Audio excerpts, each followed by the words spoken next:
There's a phone call that nobody wants to receive. When it comes, everything changes. The person on the other end doesn't ask how you're doing. They don't make small talk. They simply tell you a date, just a date. And with those words, a clock starts ticking that cannot be stopped. This is the story of what happens in the final 30 days before an execution in America. What you're about to discover will surprise you. Some of it might even shock you, but every single word of it is true. Right now, as you watch this, there are over 2,000 people sitting in cells across America, waiting. Some have been waiting for 10 years, others for 20. A few have been waiting for more than 30 years. They all know what's coming. They just don't know when. If you want to discover what really happens behind these walls, hit that subscribe button right now. And drop a comment below telling us what you think happens in those final 30 days. Let's see who gets closest to the truth. But let me tell you something that might surprise you. The waiting, that's actually the first punishment. And it has a name. Experts call it death row syndrome. Imagine spending 23 hours every single day in a cell the size of a parking space. Imagine doing that for years, for decades, never knowing if tomorrow is the day you'll hear that phone call. Some people go crazy from the waiting. Their minds start playing tricks on them. They see things that aren't there. They hear voices. Some try to end things themselves, only to be saved by guards and brought back to their cells. Why? Because the state has decided how and when they will die, and suicide isn't part of the plan. Now here's where our story really begins. One day, without warning, it happens. A piece of paper gets signed. Sometimes it's signed by a judge. Sometimes it's signed by a governor. This paper is called a death warrant. And the moment that signature dries, everything changes. In some states, they give you just 7 days' notice. 7 days. That's 1 week to say goodbye to everyone you've ever loved. To finish any business you have left in this world. To prepare to die. But most states give you 30 days. Sometimes 60, sometimes 90. The amount of time depends on where you are. If you're in Arizona, you get exactly 35 days. In Florida, the governor has 30 days to sign your death warrant. Then the prison has up to 6 months to carry out the execution. In Texas, you get at least 91 days. But here's what nobody tells you. Getting more time doesn't make it easier. In fact, some people say it makes it worse. When that warrant is signed, guards come to your cell. They tell you to pack your things. Not all of your things, just what you absolutely need. Everything else gets put in boxes. Your photos, your letters, your books. The small items that reminded you that you're still human. Most of it gets thrown away or given away. Then they take you to a different cell. This cell has a special name. They call it Death Watch. Death Watch cells are different from regular death row cells. They're located in a separate area of the prison. Usually they're right next to the execution chamber, so close that you can probably hear the preparations being made. The footsteps of workers testing equipment, voices discussing procedures. Every sound becomes a reminder. In Texas, there's something you should know about these death watch cells. There are cameras. These cameras are positioned in the upper left corner of each cell. They can see everything, and I mean everything. The cameras feed to monitors that guards watch constantly. There's even a special surveillance office where they can review the footage. Why? All the cameras? The prison needs to make sure you don't hurt yourself. They need to make sure you stay alive. Because on your execution date, you need to be healthy enough to be killed. Let me paint you of what Death Watch is really like. In Tennessee, they move you to Death Watch 2 weeks before your execution. You sit in a pod by yourself. It's completely empty, except for you. Everything you do is watched and written down in a log. Every 30 minutes, a guard records what you're doing. Are you sleeping? Are you pacing? Are you crying? It all goes in the log. The only privacy you get is a small screen in front of the toilet. That's it. Everything else is completely visible. Then, 48 hours before your execution, they move you again. this time to a cell right next to the death chamber. Now you're so close that you can probably smell the chemicals they're preparing. You can definitely hear every single sound. In Florida, things get even more intense. 7 days before your execution, they start what they call Phase 2 of Death Watch. An officer sits directly in front of your cell. They have a camera. They record everything you do, 24 hours a day, 7 days a week, every movement, every word, every breath. And here's something that might disturb you. They also remove all your property from the cell. Everything. You're left with almost nothing. But why? Why make it so intense? The official reason is safety. They say they need to monitor you closely to prevent suicide attempts. And that's partly true. Many people have tried to kill themselves in those final days.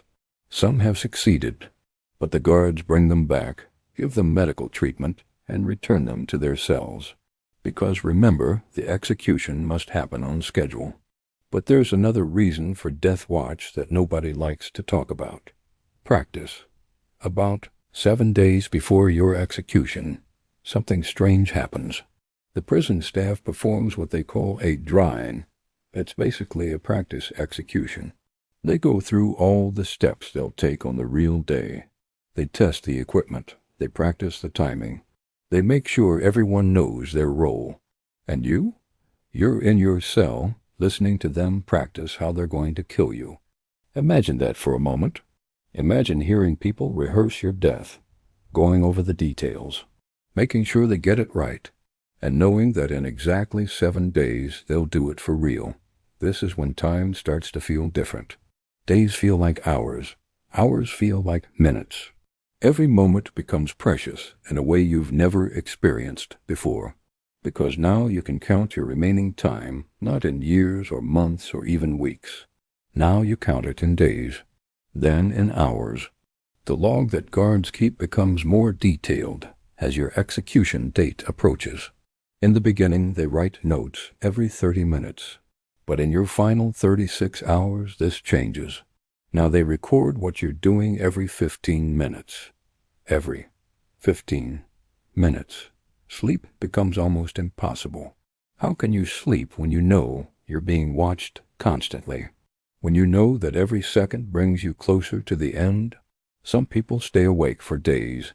Their eyes stay open, staring at the ceiling or the walls, their minds racing with thoughts they can't turn off. But here's something interesting that happens during these final days. Something that surprises even the guards and prison officials.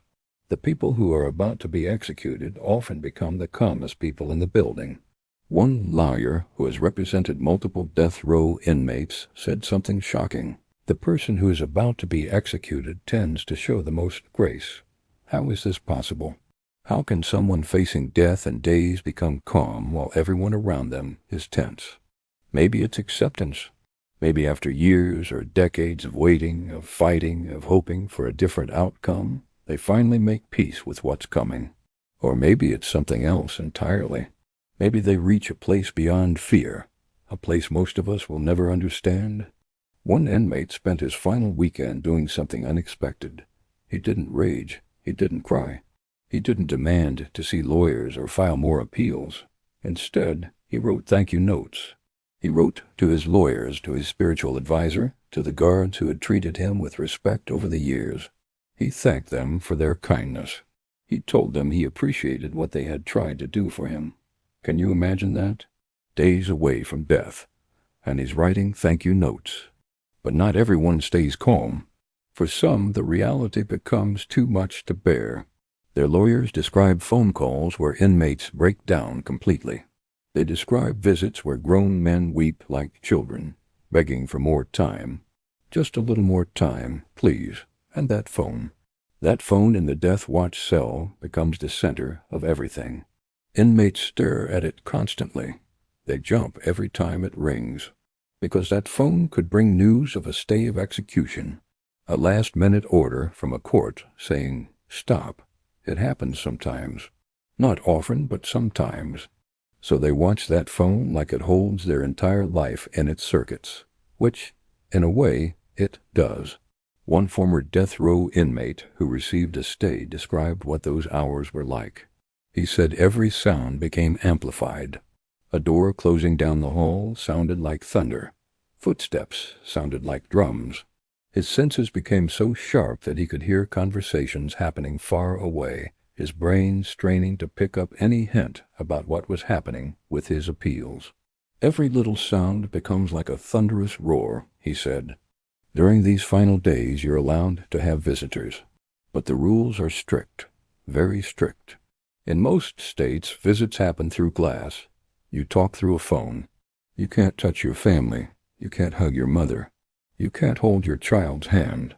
You just look at them through a window and talk through a phone line. Some states make exceptions. In Idaho, during the final 7 days, you can have contact visits with your family and spiritual advisors. You can actually touch them, hold them, feel human connection one last time. But most states don't allow this. The glass stays between you and everyone you love. The visits are emotional in ways you can't imagine. Mothers cry. Children who have grown up while their parent was locked away try to understand what's happening. Some families have supported their loved one through decades of appeals. They've believed in their innocence. They've fought alongside lawyers. They've hoped for miracles. And now they have to say goodbye. What do you think you would say to your family if you only had days left? Drop your thoughts in the comments below. But visitors aren't the only people who come to see you during these final days. There are also reporters. In Arizona, starting 35 days before your execution, the prison allows media interviews. 1 interview per day. You talk to the reporter through a phone separated by glass. These interviews don't happen on weekends or holidays, just business days. Why would someone facing execution want to talk to reporters? Some want to proclaim their innocence one final time. Others want to apologize to the families of their victims. Some want to explain what led them to this point, to tell their story before it's too late. And a few just want someone to talk to. Someone from the outside world. Someone who sees them as more than a number waiting to die. These interviews sometimes reveal surprising things. Details about their case that never came out in court. Moments of regret, moments of insight. Sometimes the person being interviewed talks about their childhood, their mistakes, their wishes for what their life could have been. And sometimes they talk about fear. There's a particular kind of fear that comes with knowing exactly when you're going to die. Most people don't know. We go through life assuming we have time. Tomorrow. Next week. Next year we make plans. We say, I'll do that later. We believe we have endless chances to fix our mistakes, to tell people we love them, to become the person we want to be. But when you know your death date, all of that changes. There is no later. There is no next year. There's only now. Only these final days, hours, minutes. One psychiatrist who studied death row inmates described it this way. They experience fear that never ends. Every moment, every breath, an unending sense of disaster approaching. Some develop panic attacks. Some hallucinate. Some lose touch with reality completely, their minds unable to handle the weight of knowing. This is what experts call the death row phenomenon. It's the emotional damage that comes from sitting on death row, knowing you're going to be killed. Courts in other countries have actually said that this kind of psychological torture is too cruel, too inhumane. They've ruled that keeping someone on death row for too long is a human rights violation. But in America it continues. The average person on death row waits for more than 14 years between their sentencing and their execution. 14 years. Some wait even longer, 20 years, 25 years, 30 years. One man in Arizona waited more than 25 years. Another waited over 30. They went into death row as young men and came out with gray hair and aging bodies, their entire adult lives spent in a cell waiting to die. Why so long? Why do these cases take decades? The answer is appeals. When someone is sentenced to death, their case goes through multiple levels of review. State courts, federal courts. Sometimes it reaches the Supreme Court. Lawyers file motion after motion. looking for errors in the trial, new evidence, any reason why their client shouldn't be executed.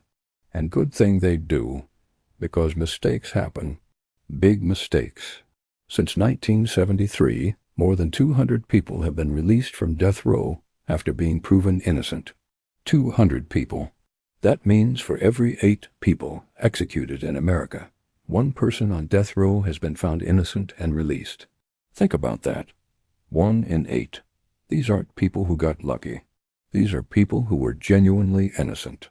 New DNA evidence proved it. Witnesses admitted they lied. Prosecutors were found to have hidden evidence. In some cases, the real killer was found. Imagine being one of those 200 people. Imagine sitting on death row for years, maybe decades, knowing you didn't commit the crime, knowing you're innocent, watching others be executed, wondering if you'll be next, and then one day, finally, someone believes you, someone finds the proof, and you walk out free but forever changed. But not everyone gets that ending. Some people go to their execution still claiming they're innocent, still saying the system got it wrong, still hoping that phone will ring with a stay, and when it doesn't, well, that's when the final hours begin. The final 24 hours have a rhythm all their own. It's like a terrible dance where everyone knows the steps except you. Or maybe you know them too well. Maybe that's worse. When morning comes on execution day, something strange happens. The prison, which has been a place of rigid control and isolation, suddenly opens up just a little.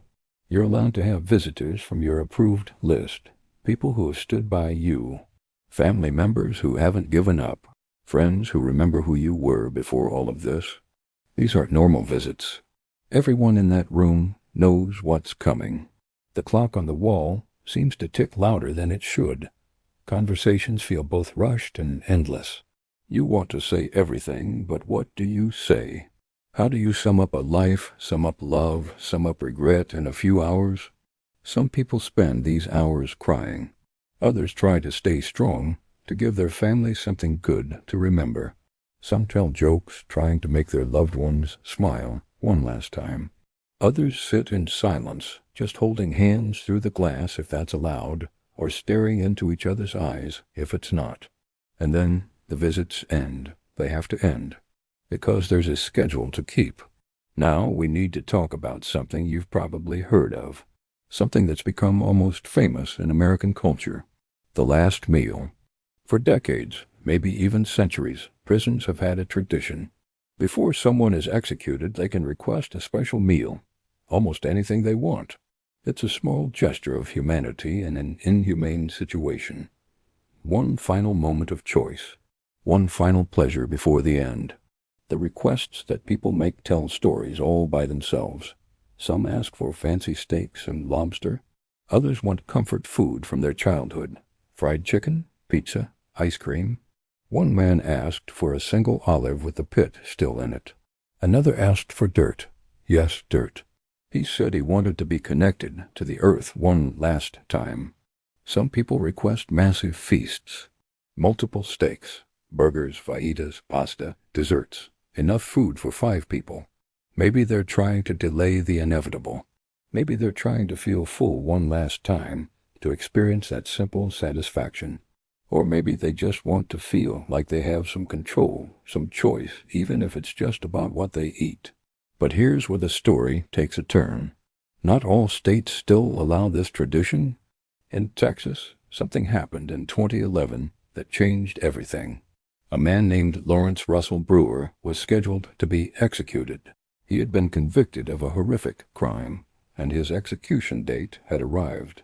Following tradition, the prison asked him what he wanted for his last meal. His request was enormous: 2 chicken fried steaks with gravy and onions, a triple bacon cheeseburger with all the fixings, a cheese omelet with ground beef and vegetables, a bowl of fried okra with ketchup, 1 pound of barbecue with half a loaf of white bread, 3 fajitas, a meat lover's pizza, 3 root beers, 1 pint of Blue Bell ice cream, and a slab of peanut butter fudge with crushed peanuts. The prison prepared all of it. Every single item, It cost hundreds of dollars. It took hours to make. They brought it to his cell on execution day.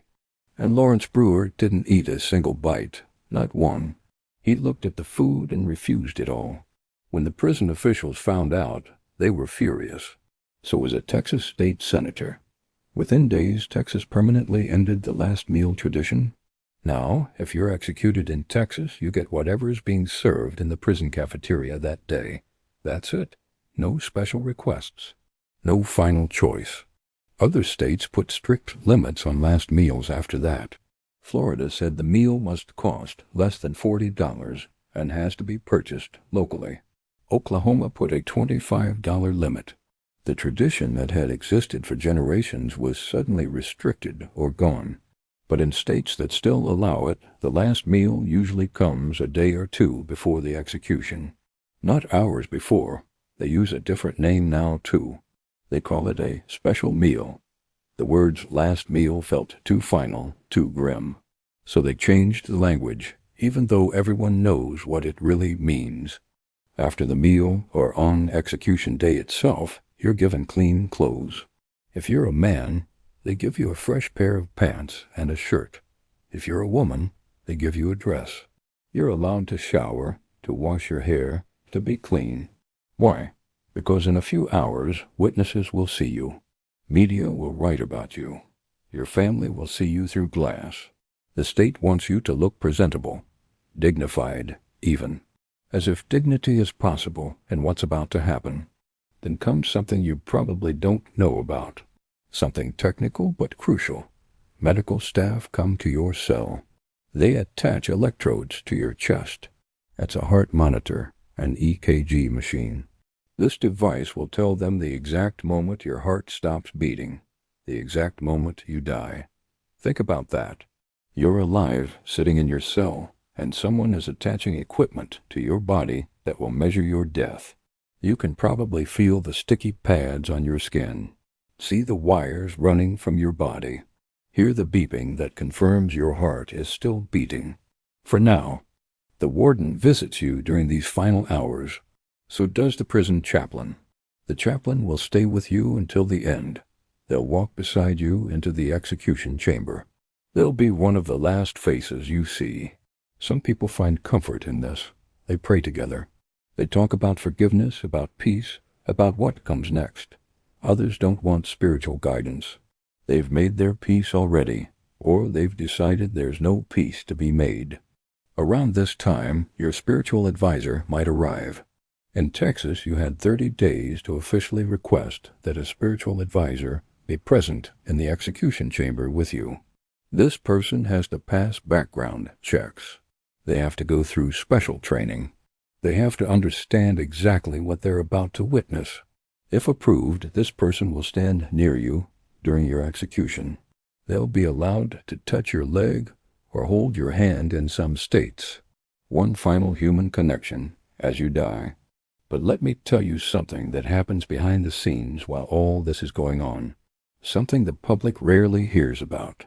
At 6 o'clock in the evening on execution day, state officials start making phone calls. They contact the Attorney General's office. They contact the governor's office. They're checking for one thing. Is there a stay of execution? Has any court anywhere issued an order to stop this? Has the governor decided to grant clemency? Is there any legal reason why this execution cannot proceed? The answer is almost always no, but they have to check. They have to be absolutely certain, because once the execution begins, there's no going back. Meanwhile, witnesses are arriving at the prison. There are different types of witnesses. Some are chosen by you, family members, friends, your lawyer, maybe. People who want to be there to support you in these final moments. Then there are witnesses chosen by the victim's family. People who want to see justice done. Who want to watch you die for what you did to someone they loved. And finally, there are official witnesses. Media representatives, prison officials. People who are there to document that everything was done according to the law. All these witnesses are kept separate from each other. They cannot see you yet. They cannot talk to each other. They're instructed to remain completely silent during the execution. They're led into a room adjacent to the execution chamber, a room with a large window, and they wait. Back in your cell, you're waiting too. You're dressed in clean clothes. The heart monitor is attached. The chaplain is with you. Your spiritual advisor might be there. And you're staring at that clock on the wall, watching the minutes disappear. In some prisons you can hear preparations in the next room. Footsteps, voices testing equipment, doors opening and closing. You know what's happening. They're getting the execution chamber ready, getting everything in place. One former death row inmate who got a last-minute stay described these moments. He said he was shaking so badly he couldn't stand still. He said the sounds from the next room were the worst part. Hearing people prepare the place where you're supposed to die. Hearing them test the table where they'll strap you down. Hearing them make sure everything works properly. Every little sound, he said, becomes like a thunderous roar. Then, at the appointed time, the warden appears at your cell. It's time. You're given a chance to use the bathroom one final time. Then you're escorted out. The walk from your cell to the execution chamber is short, maybe 50 feet, maybe less. But it's the longest walk you'll ever take. Some people walk steadily with their head up. Others need support. Some are crying. Some are praying. One man sang a hymn as he walked. Another kept saying, "I'm innocent," over and over until the door closed behind him. The execution chamber is a small room, clinical, clean. There's a table in the center like a medical gurney. This is where you'll lie down, where you'll spend your final minutes. In lethal injection states, which is most of them, you're strapped to this table. Your arms are extended out to the sides. Your wrists, arms, legs, and chest are secured with straps. You cannot move. You can only look up at the ceiling or turn your head slightly to the side. To one side, through the window, you can see the witnesses, their faces, some crying, some stone-faced, some looking away. You can see your family if they chose to come. You can see the family of your victim. Then, and this might surprise you, you're given a microphone. You're asked if you have any last words. This is your final statement, your last chance to speak. Some people use this moment to apologize, to tell the victim's family they're sorry for what they did, for the pain they caused.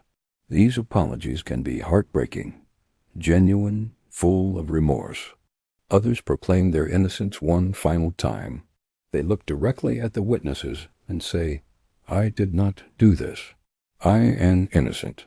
You are executing an innocent man. Some of them are lying, but some of them might be telling the truth. Some people use their last words to tell their family they love them, to thank their lawyers for fighting for them, to quote scripture or poetry. One man sang, another recited a joke. A few have used their last words to curse the system, to rage against what's being done to them. And some people say nothing at all. They just shake their head when asked if they have last words. Silence is their final statement. Before we continue to what happens next, I need you to do something. Hit that subscribe button if you haven't already, because what comes next is something most people never know about. And drop a comment telling me, should the death penalty exist? Let's have a real conversation about this. After you finish speaking, or after you decline to speak, the warden signals to a hidden room. In this room, behind a one-way mirror, executioners are waiting. You cannot see them. They can see you. What happens next depends on the method of execution. Most states use lethal injection. The executioners insert 4 lines into your arms. Sometimes this is easy. Sometimes, if your veins are damaged or hard to find, it takes multiple attempts. There have been cases where it took over an hour to insert the IVS properly. Once the lines are in place, the drugs begin to flow. There are usually 3 drugs in sequence. The first is supposed to make you unconscious. The second paralyzes your muscles. The third stops your heart. The first drug should make it painless. Should. But there have been cases where something went wrong, where the person appeared to be in pain, where they gasped or moved or said the drugs were burning. where it took much longer than it should have. In one case in Arizona, an execution took nearly 2 hours. 2 hours the man struggled and gasped. Witnesses said it looked like he was suffocating. Eventually, his lawyers got an emergency stay, and doctors actually reversed the execution. He survived. They brought him back to death row. Months later, they executed him again. But usually it's faster. The drugs flow. Your eyes close, your breathing slows, your body goes still. The heart monitor that's been beeping steadily suddenly shows a flat line. A doctor enters the chamber. They check for a pulse, check your pupils, listen for a heartbeat. Then they turn to the warden and say the words, "Time of death," followed by the exact minute. You are pronounced dead. The witnesses are escorted out. Your family goes one way. The victim's family goes another. The media representatives go to write their stories. Everyone leaves. Your body stays on that table for a while longer. Eventually, it's removed and taken to a funeral home. If your family has made arrangements, they'll claim your body. If not, the state handles the burial. And that's it. That's how it ends. No dramatic music. No final scene. Just a clinical procedure in a small room with witnesses watching through glass. But here's what haunts people who witness executions. Here's what they remember years later. The humanity of it. Despite everything, despite the crimes, despite the justice system, despite the years on death row, in those final moments, they see a person, a human being, someone who is scared, someone who is saying goodbye, someone whose heart is beating, and then stops. Guards who have worked death row for decades talk about this. Some of them can barely sleep on execution nights. They know the person they're executing. They've talked to them for years, brought them meals, watched them age, and now they're part of the process that ends their life. One warden who oversaw multiple executions eventually quit. He said he couldn't do it anymore. He said every execution took a piece of his soul. Defense attorneys who represent death row clients describe similar feelings. They fight for years to save their client's life. They get to know them as people, not just as criminals. They meet their families. They understand their stories. And when they lose, when the execution happens, it devastates them. Even some prosecutors who originally sought the death penalty have later said they regret it. They've watched how long it takes. They've seen innocent people released from death row. They've witnessed executions go wrong. And they've questioned whether this system actually serves justice. The families of victims have mixed feelings, too. Some find closure in watching the execution. They feel like justice has finally been served. The person who destroyed their life has paid the ultimate price. It brings them peace. But others leave the execution chamber feeling empty. One mother whose daughter was murdered said watching the execution didn't bring her daughter back. It didn't ease her pain.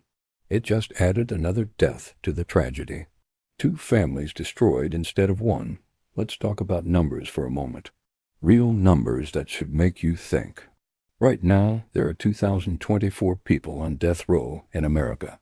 44 of them are women. The rest are men. California has the most death row inmates with 591, even though California hasn't executed anyone in years. Florida has 283. Texas has 178. In 2025, 48 people are expected to be executed. That's almost double the number from 2024. Florida alone accounts for 19 of those executions.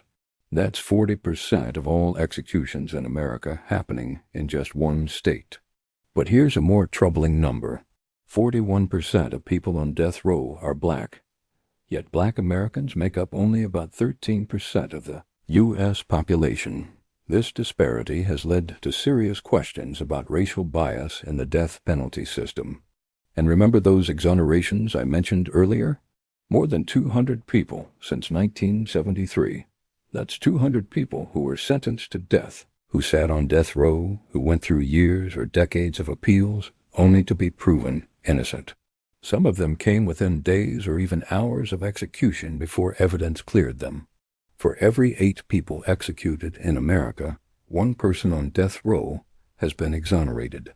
Think about those odds. If you were sentenced to death, there's a real chance you might be innocent. The average time someone spends on death row has increased dramatically. In 2000, the average was about 11 years. By 2020, it had risen to almost 19 years. That's nearly 2 decades of living in a cell the size of a parking space, knowing you're going to be executed, just waiting for it to happen. Why has the wait gotten so much longer? Appeals. The appeals process is taking more time. Defense attorneys are more thorough. Courts are more careful. Because everyone knows that mistakes happen, that innocent people have been executed, that once someone is dead, you cannot undo it. So now, at the end of this story, you have to decide something for yourself. Is this justice? Does executing someone after decades on death row serve the purpose of punishment? Does it deter crime? Does it bring closure to victims' families? Does it make society safer? Or is it vengeance? Is it a system that's too flawed, too slow, too expensive, and too likely to execute innocent people? Is there a better way to handle the worst crimes without killing the people who commit them? These aren't easy questions. They don't have simple answers. People on both sides have valid points, strong feelings, personal experiences that shape their views. What I've shown you today is just the reality. The facts, what actually happens in those final 30 days before an execution, the procedures, the psychology, the humanity and the inhumanity of it all. 2,024 people are living this reality right now, sitting in cells, waiting. Some have been waiting for decades. Any day, any one of them could get that phone call, could hear that date, could begin their own final countdown. And somewhere in America right now, someone is in their last 30 days. Someone is in death watch. Someone is counting down hours instead of years. Someone is saying goodbye to their family. Someone is writing their last statement. Someone is preparing to die. That's the truth about death row in America. That's what happens in the final 30 days. No exaggeration. No drama added. Just the reality of a system that exists in this country right now as you watch this. The question isn't whether this happens. It does. The question is whether it should. That's for you to decide.